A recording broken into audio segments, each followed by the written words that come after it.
Every day, 95 children in the Philippines die from malnutrition. 27 out of 1,000 Filipino children do not get past their 5th birthday.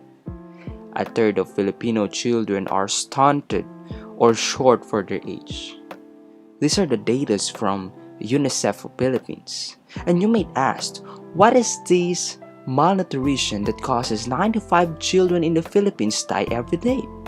Well, according to NHS, malnutrition is a serious condition that happens when your diet does not contain the right amount of nutrients, or it simply says it is poor nutrition. Today, we're going to learn about the two severe malnutrition called Kwashiorkor and Marasmus. Together with my friends Iravel Ong, John Vincent Samaniego, Maker Joyce Mucha, and Rizame Guevara. Introduction of Kwashiorkor. Kwashiorkor is caused by a lack of protein in the diet. Kwashiorkor is most common in countries where there is a limited supply or lack of food. It is mostly found in children and infants in sub-Saharan Africa, Southeast Asia, and Central America. This condition is rare in countries where most people have access to enough food and are able to eat adequate amounts of protein. It's found mostly in children or older adults. It can also be a sign of an underlying condition such as HIV. Definition of Kwashiorkor. Kwashiorkor malnutrition is an acute malnutrition that develops rapidly due to an imbalance between consumption and nutrient requirements. When this disease occurs, rapid medical intervention is required to prevent the onset of complications. Background. Kwashiorkor is a nutritional disease common in rural areas of developing countries, and it primarily affects children in the second year of life. This typical disease of the weaning period is associated with a diet based on starchy, low-protein staple foods such as cassava, sweet potatoes, and bananas. The term Kwashiorkor was used in the Gold Coast area of West Africa, which is present-day Ghana, and describes the disease of the weaned child when the next baby is born. Cecily Williams introduced this term into modern medicine in 1933. Most of the 7 billion people in the world suffer from malnutrition. Half do not have enough to eat, and the rest of us eat too much. The main cause of Kwashiorkor is not eating enough protein or other essential vitamins and micronutrients, such as folic acid, vitamin C, iron, iodine, and selenium. It's most common in developing countries with a limited food supply, poor hygiene, and a lack of education about the importance of giving babies and children an adequate diet. According to the electron microscopic studies in malnutrition, children having Kwashiorkor reveals abnormalities in the microvillus brush border, decreased endoplasmic reticulum, dilated cytoplasmic vesicles, and phagocytic vacuoles. Functional studies have revealed a decrease in mucosal disaccharidase as well as other enzyme activity that may contribute to nutrient malabsorption. Children with Kwashiorkor have low levels of albumin. Albumin carries various substances throughout our body, including hormones, vitamins, and enzymes. Low albumin levels can indicate a problem with your liver or kidneys. Antioxidants. Antioxidants are substances that may protect your cells against free radicals, which play a role in heart disease, cancer, and other diseases, so it is important to have enough antioxidant in the body. Polyunsaturated fatty acids. Polyunsaturated fatty acids are important for nerve function, blood clotting, brain health, and muscle strength. Nitrogen balance is the state that results when the amount of nitrogen taken into the human body as protein equals the amount of nitrogen excreted from the body in waste materials. Now, there are two types of nitrogen balance: positive nitrogen balance and negative nitrogen balance. Kwashiorkor is related to the condition of negative nitrogen balance, which accompanies a state of tissue wasting. Because more tissue proteins are being catabolized than are being replaced by protein synthesis. Protein-poor diets, starvation, and wasting illnesses produce a negative nitrogen balance. When a human body responds to starvation, this is when glycogen stores are depleted.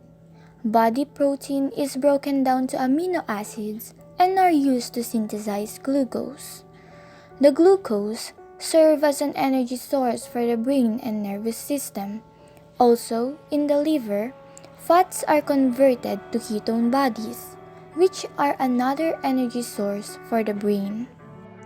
Due to lack of proteins, a person who suffers from kwashiorkor might experience loss of muscle mass or even red, inflamed patches of skin that darken or peel or split open, which are results of the reduction of enzymes essential for skin functions. Another symptom is an enlarged tummy or pot belly because protein, especially albumin, creates oncotic pressure inside the body and it keeps the fluid inside the bloodstream. Reduction of it can cause a fluid leak called edema. The classic location of edema is on the belly. That's why a person who suffers from kwashiorkor can have a swollen belly.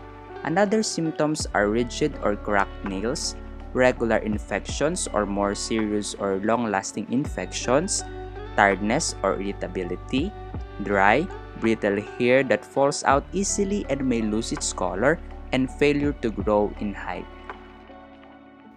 The main symptom of kwashiorkor is that the liver in the children is large and fatty, exhibiting a considerable decrease in the concentration of plasma proteins, especially albumin. In addition, the blood lipid transport is defective. Treatment of kwashiorkor. If it is found early, it can be treated with either specially formulated milk-based feeds or ready-to-use therapeutic food, in short, RUTF. While in hospital treatments, we have preventing low blood glucose, keeping the person warm, treating dehydration with specially formulated rehydration solution, and treating infections with antibiotics. Antibiotics, which are medicines that kills bacteria. Treating vitamin and mineral deficiencies, slowly introducing small amounts of food, then gradually increasing the amount of food.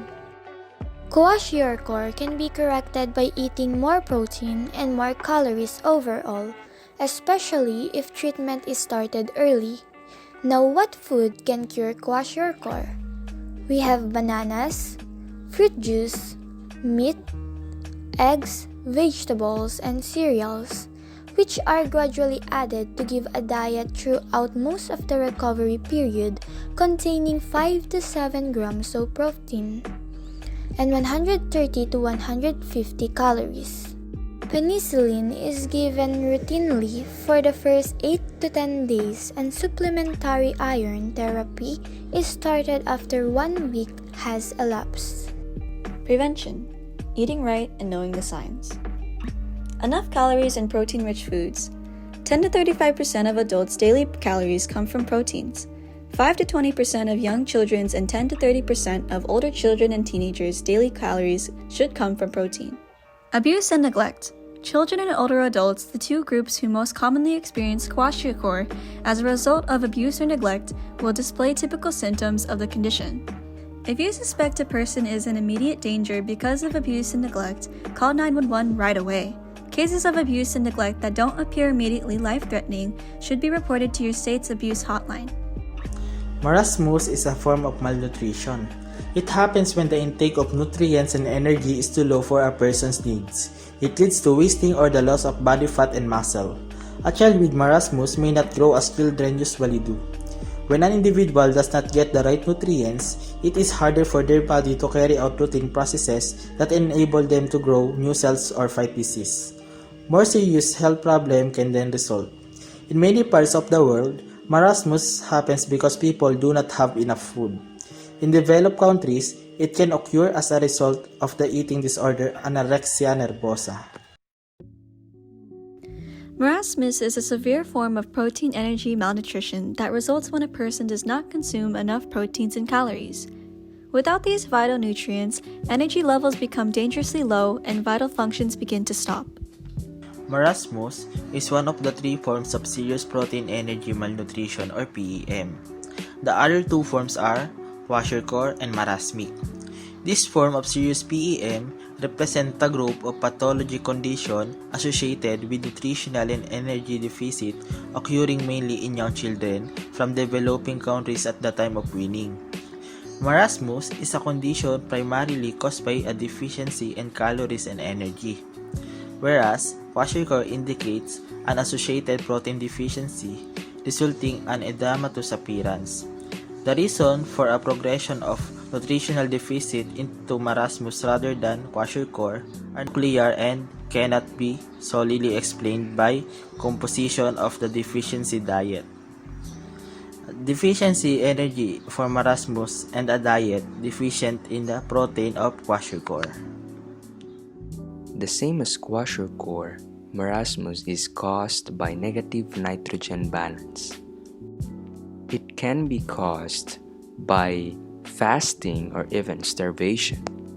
Since in Kwashiorkor, starvation is being discussed, in this part we're going to discuss about fasting and our body's response to fasting in relation to marasmus.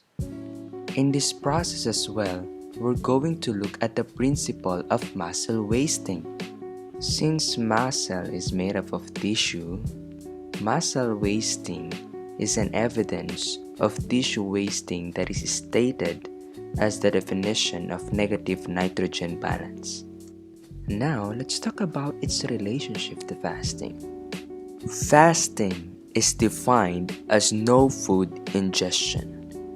And when no food is ingested, the body uses its stored glycogen and fat for energy, through which glycogen in liver and muscle produces glucose for brain energy and energy.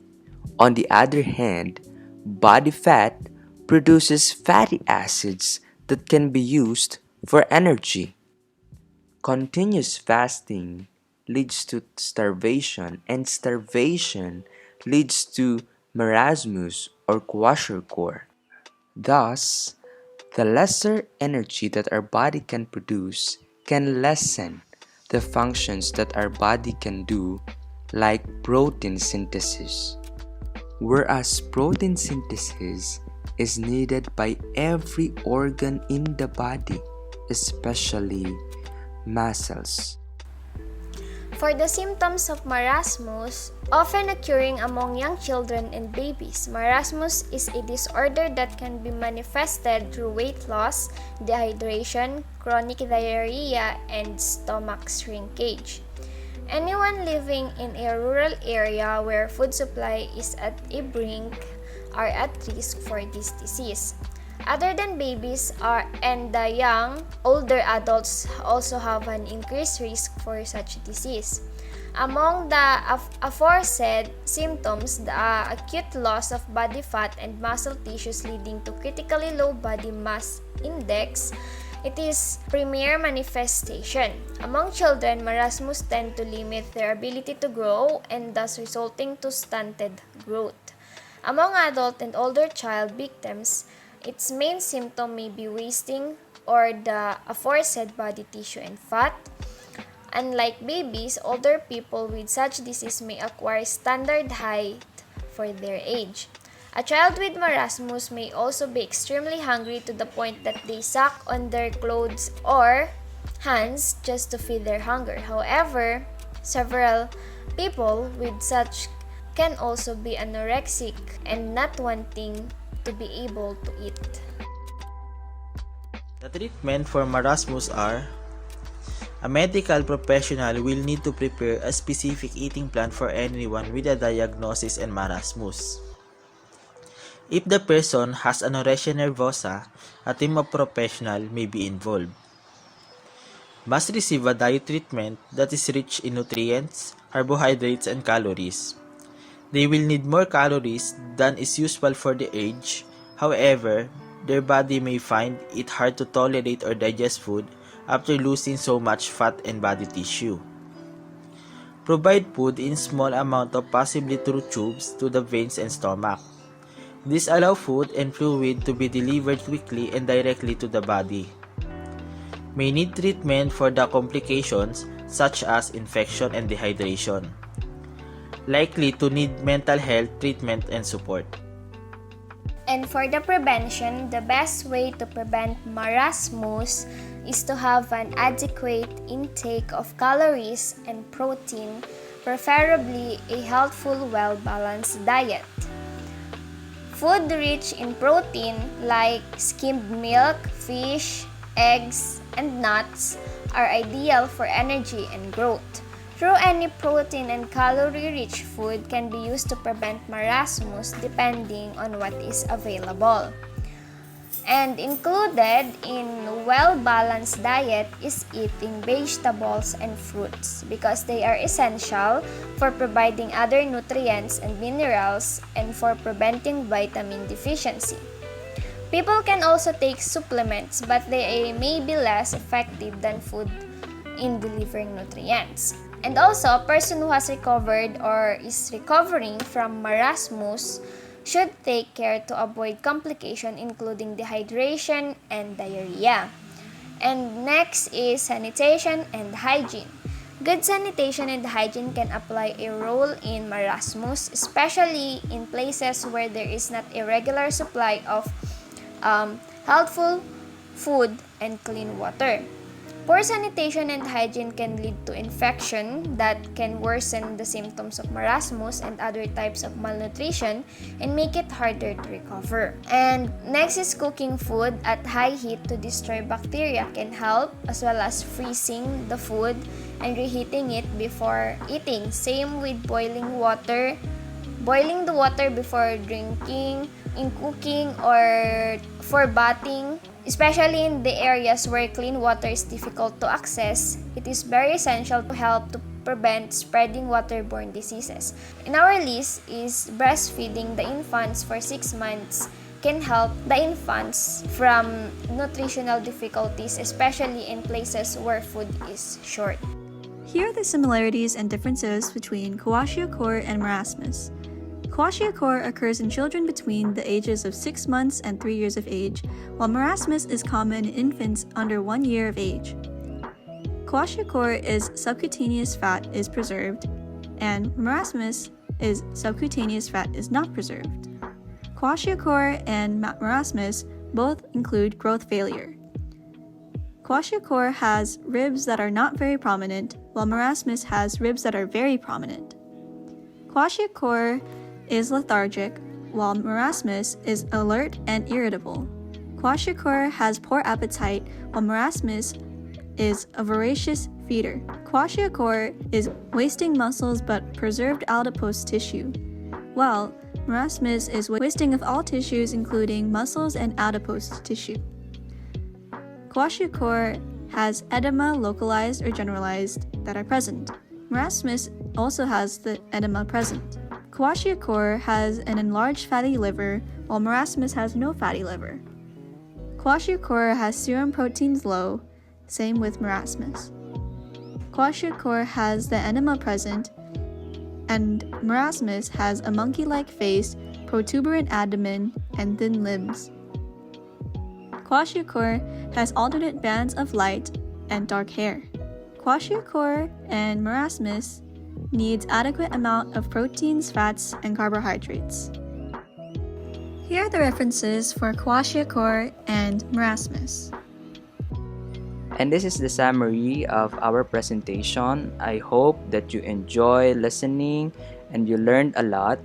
And this is our group saying, eat properly for the welfare of your body. Thank you for listening.